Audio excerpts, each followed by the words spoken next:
Hi everyone. So today in this class we will discuss about the difference between AWS storage. So the difference between EFS, EBS and S3 buckets. So when we will use EBS and when we will use S3 and when we will use EFS. So I will tell you everything from the detail. So meanwhile just please like this video and please subscribe my channel so that you can get the further update. Okay. So let's start with the EBS in AWS.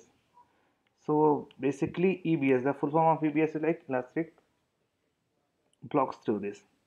Okay, so this is a like block level storage. It provides a block level storage to EC2 instance.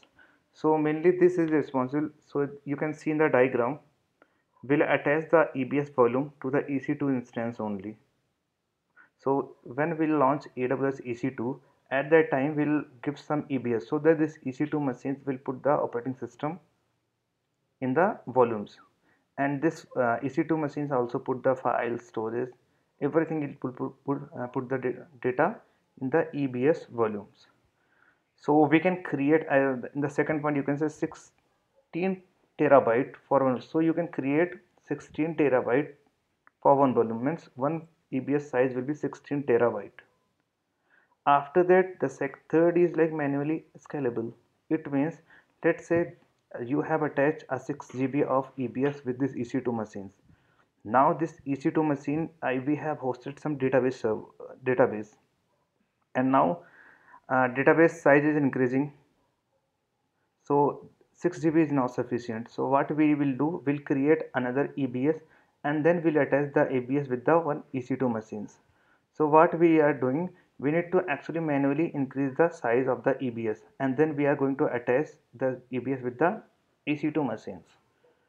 So yeah, so this is we can scale up, scale down the EBS project manually. After that, snapshot. So how you can back up the EBS volume? Let's say uh, all the data will be stored inside the EBS volume. Let's say there is some incident happened and this EBS volume has been corrupted or some other thing deleted by some other your team member. So how you can back up your EBS volumes? So because this is very important, all the things will be stored in the EBS, operating system, files inside the server, all each and everything will be stored inside the EBS volume. So how you can back up the EBS? So you can back up through the snapshot. In AWS you have a snapshot option through which you can back up your EBS volumes. So I'll show you where you will get the options. And if you'll see here, and if you click on the EC2 machines and left corner you can see the volumes. So this is the volumes, this is the EBS volume. You can see I have created so many volumes.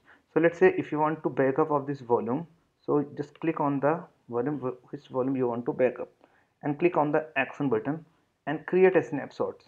Just give a name and create a snapshot. So in this way uh, you can back up your EBS volume as a form of snapshots. uh, this is very easy to use. This is very easy to backup of EBS volume, and this is necessary when you are running your server in the production environment. This is necessary, like each and every day you have to backup your EBS volume because you are dealing with the AWS cloud. So, and one more disadvantage, like one EBS volume, we can attach one EBS volume to a single EC2 machines. Let's say, and another is like if this EC2 instance is in availability zone 1, and if this EBS volume availability zone is availability zone V, AP South 1 and AP South V. So we cannot attach this EBS with this EC2 instance. So availability zone will be same where we have launched our EC2 and where we have launched the EBS. So both availability zone should be same. Then only we can attach the EBS with the EC2 machines. So now the next thing, most of the people are confused when we need to use the EBS. So you will use EBS when you want to attach some volumes with your EC2 machines. So how you will do? You just create a EBS and mount that EBS inside the EC2 machines, and you can simply got the command mounting command from the internet. So, and I'll also make a video of mounting, how you can mount EBS with the EC2. Okay, so don't forget to subscribe my channel for that update. So next volumes come with the S3. So S3, this is another type of AWS storage, and this is an object storage. So difference between EBS and S3 is EBS is a persistent block level storage, and this is an object storage. You can store any type of files, folder, videos, any type of volume you can store inside the S3.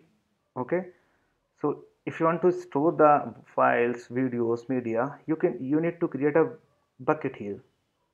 Okay, and the bucket size is actually, you can set unlimited. The size of the bucket will be 0 to 5 TB. Okay, and after that it is highly scalable. Okay, it means you can easily scalable, means you know the size of 0 to 5 TB. After that, if how you can back up the S3 buckets. So you know we are storing the database, we are storing many more files, media, all the things will store in the S3 bucket. So it is very important to take the backup of your S3 bucket also. So how you can do this? You can you can do this using versioning or cross region replication. So I'll also show you in my AWS how you can do this. So just search S3 here, and I have created few buckets there, and I'll tell you how you can do this. See, let's say this is the Amazon S3, this is Amazon S3, and this is the bucket name. So I have created two buckets here. So when you click here, click on the bucket name, you can see here in the properties, if you go to the properties, you can see a block bucket version. This is currently disabled. So what you need to do, you just edit here and you just click on the enable, through which you can enable the backup of your S3 bucket also. Okay, after that, like EBS, you are actually attaching EBS with the EC2. In S3 you cannot attach the S3 with the EBS directly. Okay, so and advantage, like you can use S3 bucket to backup of your servers data, to backup of your database, everything. So you can use same S3 for different EC2 machines to backup the data. Let's say you have something is running in your EC2 machines, and you want that every day all the logs file will be stored inside the S3 bucket. So you can do this using S3. So if let's say you have 10 machines, you can use one bucket for 10 machines also. In the diagram you can see you have an Amazon S3 bucket here, and this is the I'm going to upload some text file. So you can do this, you can easily upload the files from your system to the S3, and you can also access the file from your system. So you can, it means you can use get and post method to store the file and to access the file to S3 or from the S3. So I have so when you will use S3 bucket, when you want to host any static website, in this case you can use S3 bucket. So when you want to backup of your database, you can use S3 buckets. And when you want to take application server logs, you can use S3 buckets. And the third most important thing is, like, let's say you have a application, you have an application name as a xyz.com. So this is an e-commerce website. So it means first the user will if anybody want to purchase some items like groceries or electronics item, so he will first he will log in this xyz.com, then he will first sign up, then sign in. So where their detail will be saved, where the users information will be saved. So all the user information will be saved in the S3 bucket, because you will not keep the burden of the EC2 volumes. So you can use this S3 bucket. Okay, so this is the live practical example you can use. And the third and the most important, that is EFS. Okay, so you can see here it is a file storage for EC2 machines. So guys, see the difference between EBS and EFS. See the diagrams. EBS can be attached with a single EC2 instance, one EBS, one EC2 instance, and same availability zone. But in the EFS, you can see here, if you have more than 10 EC2 or 2 EC2 instance, so both EC2 instance can access the data from EFS. Okay, so it is not like you will create one EFS for each and every EC2 instance. No, you will create just one EFS and you will attach the EFS with the multiple EC2 machines. So there is not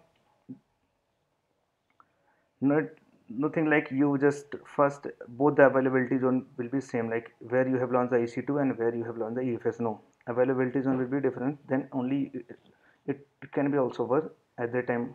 Okay, after that the size of the EFS is unlimited system size. Okay, third one is automatically grow and shrinks. When you are adding some files, when you are deleting some files, it will automatically grow and shrinks also.